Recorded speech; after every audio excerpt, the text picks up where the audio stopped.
It's very convenient for a community, and I'm not talking about Parkland only. I've seen this happen before, to forget about things, to remove it from our history.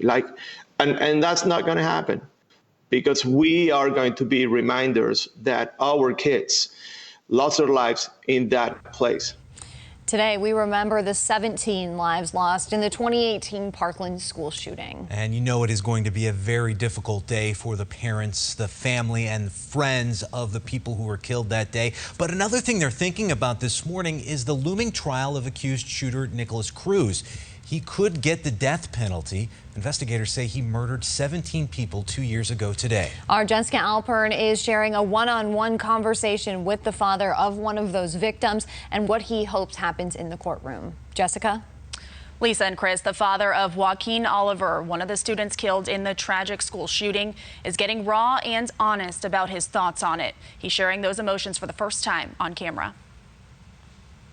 2 years later, and Manuel Oliver tells me each day only gets harder without his son. It never goes away, no. The memories of places that I was with Joaquin, and I go alone now and I see an empty space, or looking to the future and never being able to meet that awesome grown-up Joaquin. He keeps his son's legacy alive through a nonprofit focused on creating awareness surrounding gun control and fighting for regulation.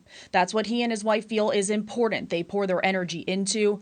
When asked about the trial against Nikolas Cruz, he says the family has tried to stay away from it as much as possible. They let their lawyers handle that, and here's why. Let me be honest with you, and I never said this on camera. Whatever happened to that guy, it's not going to change anything.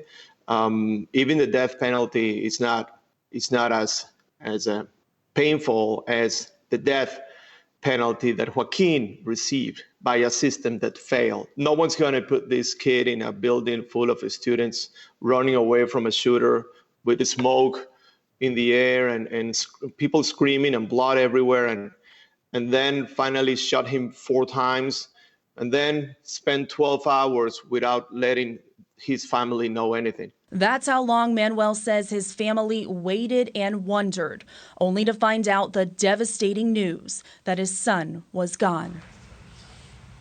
And now, in the aftermath of their incredible loss and the loss of 16 others, Manuel adds this about the trial. He considers it something, quote, happening on the side. He says the real focus needs to be on movements like his that fight for solutions and for change. You can learn more about the family's organization, which is called Change the Ref, on our website, fox4now.com. Live in the studio, Jessica Alpern, Fox 4, in your corner. And Jessica, we